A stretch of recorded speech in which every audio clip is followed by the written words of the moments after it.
Et c'est l'heure du journal de l'économie avec Karina Chabour. Bonjour Karina. Bonjour Hélène.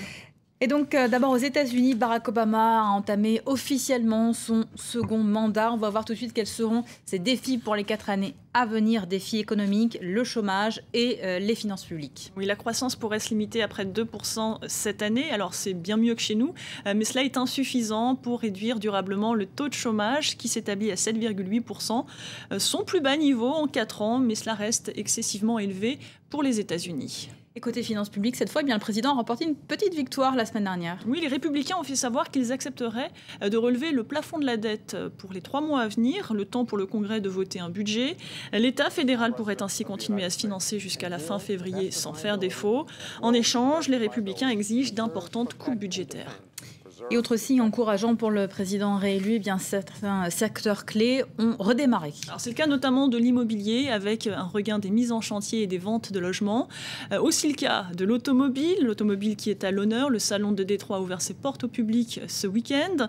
Dans un climat d'optimisme, les ventes ont augmenté de 13% et cela devrait continuer, assurent les professionnels. Les explications de Stéphanie de Silgui.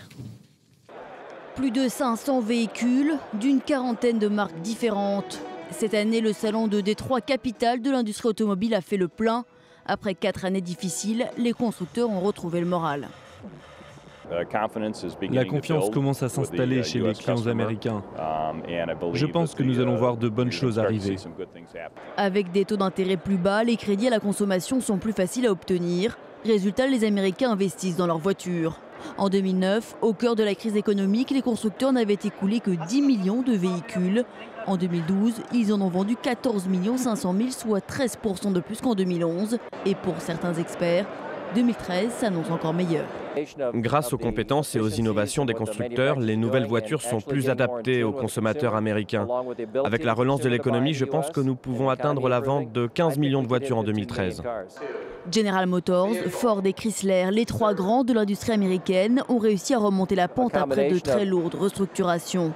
En dépôt du bilan en 2009, les ventes de Chrysler se sont envolées de 21% l'année dernière. Son nouveau pick-up a même reçu le prix du véhicule lourd de l'année. Autres modèles qui ont le vent en poupe, des voitures électriques et hybrides, moins consommatrices de carburant, mais puissantes, spacieuses et faciles d'utilisation. Enfin, signe que le secteur automobile se porte bien, le marché du luxe est aussi de retour.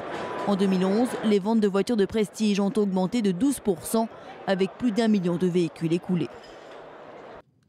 On regarde maintenant la tendance sur les marchés asiatiques. L'ambiance est mitigée sur ces places asiatiques qui s'interrogent sur l'issue des négociations budgétaires aux États-Unis. Le Nikkei commence la semaine en légère baisse après avoir fortement augmenté en fin de semaine dernière. Les investisseurs japonais attendent l'annonce de nouvelles mesures de relance monétaire sous la pression du Premier ministre Shinzo Abe. La Banque du Japon pourrait en effet racheter massivement des actifs pour lutter contre la déflation. Et puis ce vendredi, Wall Street a atteint des sommets soutenus par un assez bon démarrage de la saison des résultats et des signes de reprise en Chine et aux États-Unis.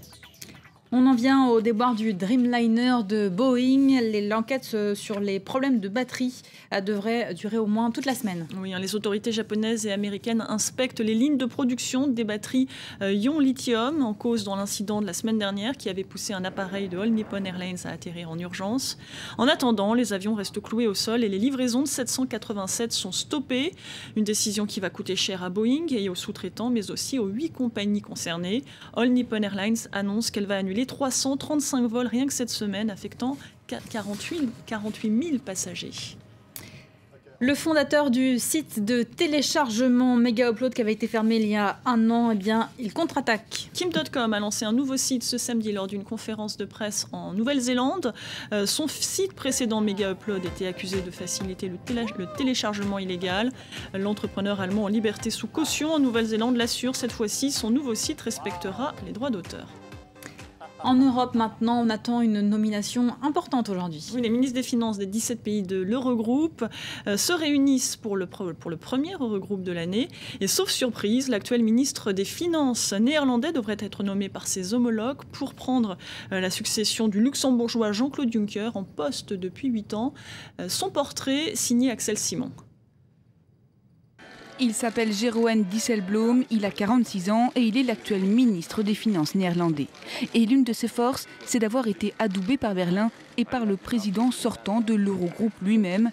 Jean-Claude Juncker voit en lui un successeur de choix. Le ministre des Finances néerlandais a présenté sa candidature et c'est un bon candidat. Ce jeune ministre des Finances est entré en fonction il y a 2 mois à peine. Il a commencé sa carrière politique en 1992 chez les travaillistes de son pays, puis a grimpé les échelons de sa formation politique pour devenir député en 2000. Ses collègues le présentent comme un fin stratège et un bon médiateur, des qualités essentielles pour intégrer l'Eurogroupe, l'enceinte qui rassemble les 17 ministres des Finances de la zone euro et qui a arbitré notamment sur les plans de sauvetage en Grèce, au Portugal et en Irlande. Surtout, il est considéré comme un candidat crédible et de compromis. Il vient d'un pays fondateur de l'Union européenne, qui plus est, dont la dette est encore notée AAA par les agences de notation. Jeroen Dijsselbloem a adopté une position plus souple que son prédécesseur aux finances sur la Grèce, tout en prônant la poursuite d'une politique budgétaire rigoureuse. De quoi rassurer à la fois les pays du Nord et du Sud de la zone euro. Je voudrais remercier le président Juncker pour ce qu'il a fait pour l'Eurogroupe et pour tous les conseils qu'il m'a donnés, à moi, nouveau venu dans le monde de la finance. Une inexpérience pointée du doigt par certains dans la classe économique européenne, c'est le cas du ministre français. Pierre Moscovici regrette son manque d'expérience sur les sujets économiques et européens. On termine avec une vente aux enchères insolites qui s'adressait aux fans de Bruce Wayne. Ah oui, elle concernait la Batmobile. Son modèle original, celui de la célèbre série des années 60, a donc été vendu aux enchères dans l'Arizona pour 4,2 millions de dollars. Le propriétaire est un riche patron d'une compagnie de logistique. L'homme est aussitôt reparti au volant de ce bolide. Il a expliqué aux journalistes que son rêve devenait réalité. Merci beaucoup, Karina. C'était le journal de l'économie. Restez avec nous d'ici quelques minutes. Un nouveau bulletin vous sera présenté par Elisabeth Alain. Mais tout de suite, c'est la météo. Restez avec nous.